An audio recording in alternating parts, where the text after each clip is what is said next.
I'm Vaughn Biggs, and let's queer up health. Florida has the tools to end HIV. Access may be the missing piece.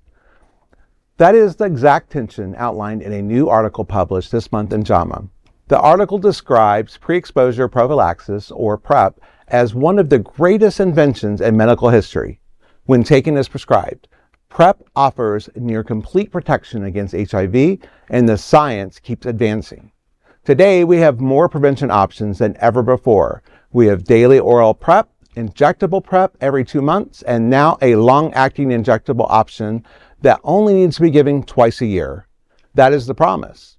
But here is the concern. Despite these advances, JAMA reports that more than 38,000 people were newly diagnosed with HIV in the United States in 2024. And only about 1/3 of the people who could benefit from PrEP are actually receiving it. The barrier is not the medication. The barrier is access. Experts quoted in the article point to funding cuts, insurance obstacles, and reduced clinic capacity as growing threats to continued progress. These barriers fall hardest in communities in the South, communities of color, and people already facing healthcare instability. According to infectious disease physician Anna Person, we have everything that is needed to end the epidemic. But she also warns that policy and funding decisions are not keeping pace with medical innovation. That is the tension of this moment. On the pro side, biomedical science has delivered tools powerful enough to end HIV transmission. But on the con side, political choices risk undoing more than a decade of hard-won gains. Florida has the tools. The question is whether we will use them. You know, it just becomes very interesting when I read the story, read the article, and I said I wanted to report on it because we hear in the community about the low uptake of PrEP and why people don't take it or why they're not, specifically in our Black and brown communities, and why they don't have access. And you think about where they live, there are no clinics in their area. A lot of them may not have insurance, but they also need the education. I always say education, but I hate using that word because to me it just seems like it's not enough. But it's truly what it is. It's educating them that they can take this medication, that they can get it in some cases free. The problem is what's going to happen with funding.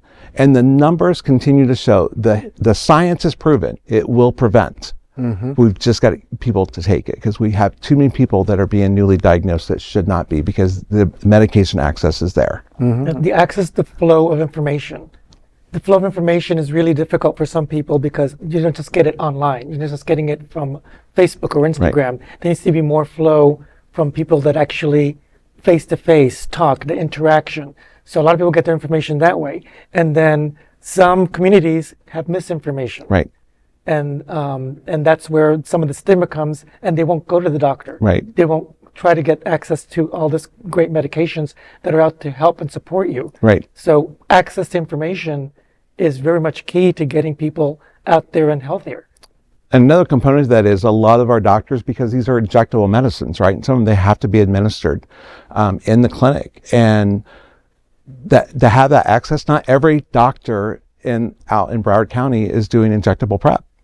So they're going to refer patients, which may also create that delay in that access because they're like, I'm not going to go there for that, you know, and so they don't take it at all. And that's sad, especially when we look at women who maybe want to go on PrEP for whatever the reason they want to, they should, but they don't want anybody to know about it. So okay, then, but they're going to have to go somewhere to get that, and we need all of our doctors to step up and start asking the questions and prescribing PrEP. Yeah, and get everyone in politics on the right side of history, advocating for all that you've just mentioned, right? Yeah. So there is no other queer non-profit media platform like this in the entire world. Support our LGBTQ stories by sharing them and subscribing to Queer News Tonight.